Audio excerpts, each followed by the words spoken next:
Dear students, in my last video, we have started with the chapter that is Anatomy of Flowering Plants from the unit that is Structural Organization in Organisms. In that, we have studied about the different types of tissues. We studied the meristematic tissues, the types of meristematic tissues, then we came to the permanent tissues. We saw that permanent tissues are going to be of two types, that is simple permanent tissues and complex permanent tissues. The simple tissues are parenchyma, collenchyma and sclerenchyma, whereas the complex tissues are the xylem and the phloem. Now all these tissues that are going to be there are going to be arranged in a particular way to form the body of the organism, and that is going to be called as the tissue system. Let us start with today's topic, that is the tissue system. The tissue system can be studied under three heads, that is epidermal tissue system, ground tissue system and vascular tissue system. So coming to the first one, that is going to be your epidermal tissue system. The epidermal, when we are saying epidermis, is nothing but the outermost skin layer is known as epidermis. As you can observe in this diagram, the enlarged form is going to be this one, wherein we can see the outermost covering of the plant body is nothing but the epidermal tissue system. The epidermal tissue system consists of three subparts. That is, first one is epidermal cells, second stomata, and third epidermal appendages, which are the trichomes and the root hairs. Coming to the first one, that is the epidermis. So what is the epidermis? Epidermis is the outermost layer of the primary plant body. The outermost skin layer you can call it as. This epidermis is going to be usually single layered and it is going to be made up of the parenchyma cells.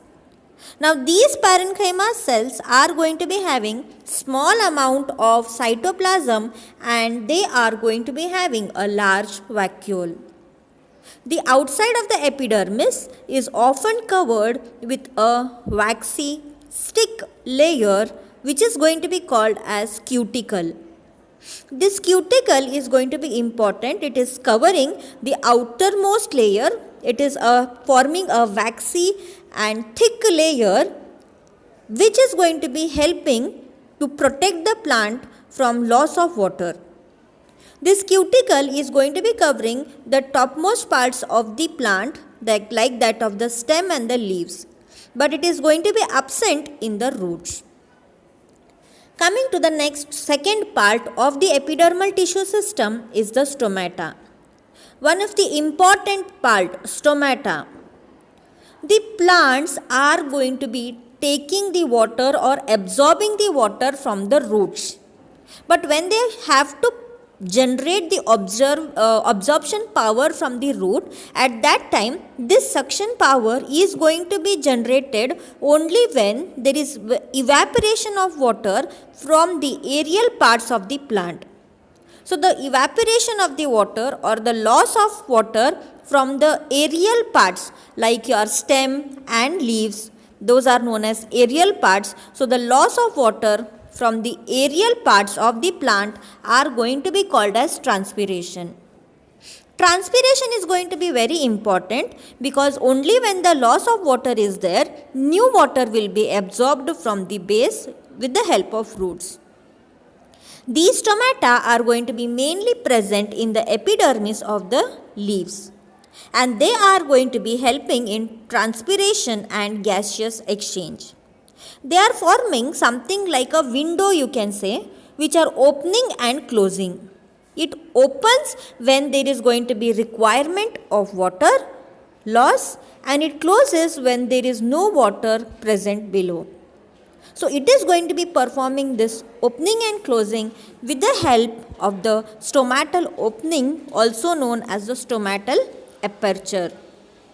So this stomatal aperture is going to be guarded by two bean-shaped cells, also known as the guard cells, which will regulate the opening and closing of the stomata. These guard cells are dumbbell shaped in the case of the plants like the grasses. So here is going to be a diagrammatic view of the stomatal apparatus. The stomatal aperture, the guard cell, the chloroplast, the surroundings modified subsidiary cells and the epidermal cells.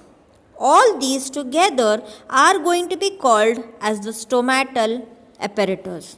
The diagram can be asked for 2 to 3 marks. The outer walls of these guard cells are going to be having the thin inner covering, that is wherever the stomatal pore is going to be present, here it is going to be thin, whereas the outermost walls are going to be thick. So here we can see that the innermost walls are going to be thick, whereas the outer walls are going to be thin. In the guard cells possesses chloroplast and regulate the opening and closing of stomata.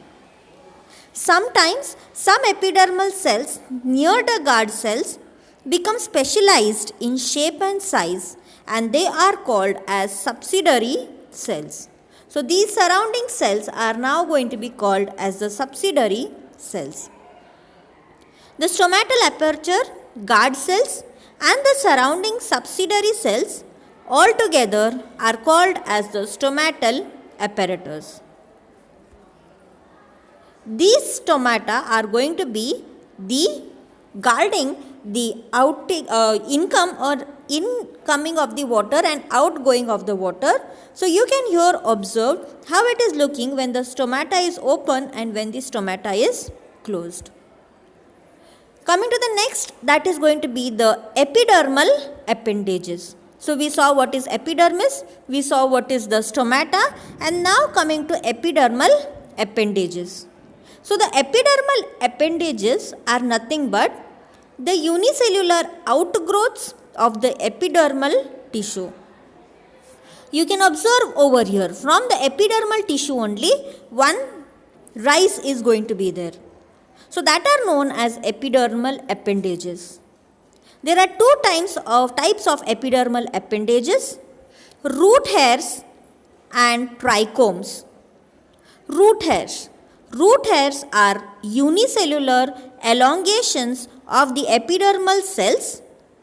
They help to absorb water and minerals from the soil. So those hairs-like structures present on the roots, which are helping to absorb the water and minerals from the soil, are known as root hairs. Whereas the trichomes are the epidermal hairs that are present on the stem.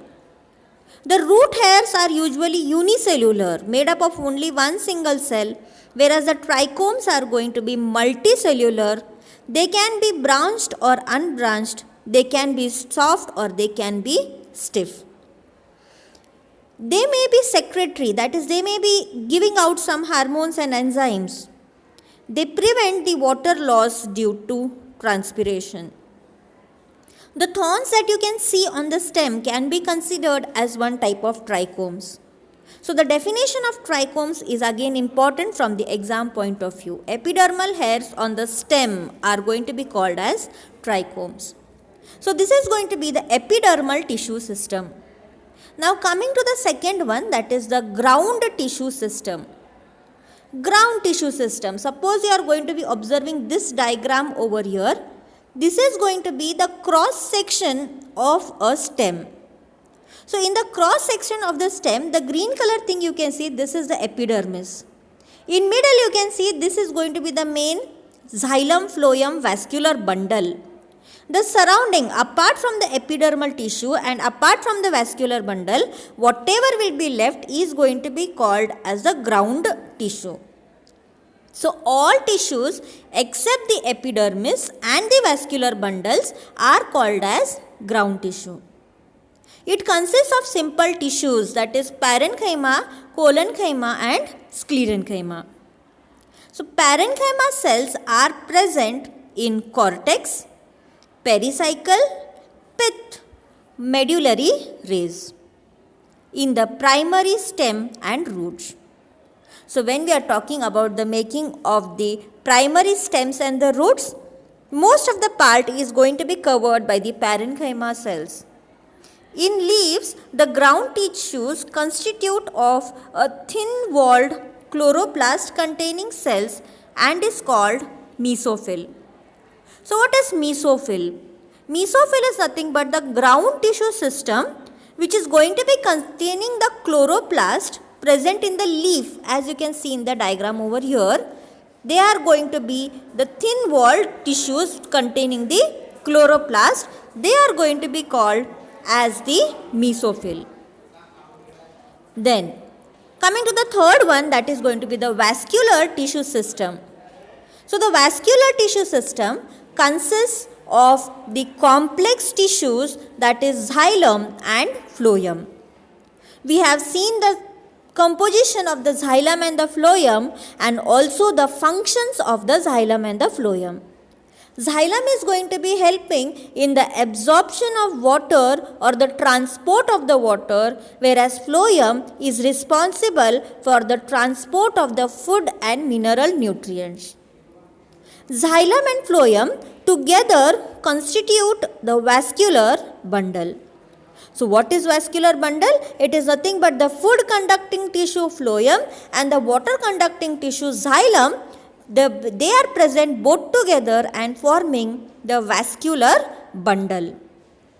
Based on the presence or absence of cambium, vascular bundles are of two types. Now what is cambium over here? Cambium is going to be a type of cells, a group of cells which are growing mainly in the dicotyledons, responsible for increase in the girth or the diameter of the plant. So the cambium cells are present only in the dicot stem. So based upon the presence or absence of the cambium, the vascular bundles are of two types: open type vascular bundle and closed type vascular bundle. First one, open type. Whenever the cambium cell is going to be present in between the xylem and the phloem, it is going to be called as the open type of vascular bundle. In this case, cambium cells are helping in the formation of secondary xylem and secondary phloem, which will help to increase the girth or the diameter of the plant. Example, in dicotyledon stem, we can see that it is having the cambium cells in between the xylem and the phloem, which is going to be called as open type of vascular bundle. Closed type of vascular bundle. When the cambium cells are absent, it is known as closed type of vascular bundles. Hence, there is no secondary tissue.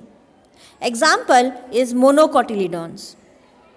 Now, apart from that, the vascular tissue system can be grouped into two types based on the arrangement of the xylem and phloem in the vascular bundles. So the vascular bundles are going to be of two types. One is radial type of vascular bundle and second is conjoint type of vascular bundle. So what is radial type of vascular bundle? In the case of roots, the xylem and the phloem are arranged in an alternate manner or different radii, like you can see over here. This is the xylem, alternately the phloem is there. Again xylem, then phloem. Both are present in different radius. They are not present in the same radius of the circle. So they are going to be called as the radial type of vascular bundles. They are going to be seen in the roots. Second one is going to be the conjoint type of vascular bundles. So conjoint are going to be when the xylem and the phloem are jointly situated at the same radius of vascular bundles. It is known as conjoint type of vascular bundle. So this type of the conjoint type of vascular bundle you can see in the case of the stem and the leaf. So conjoint vascular bundles usually have phloem located only on the outer side of the xylem. So that is going to be your conjoint vascular bundle. So this is going to be all about the tissue system. In the next class, we will study in detail about the anatomy of dicot and monocot plants.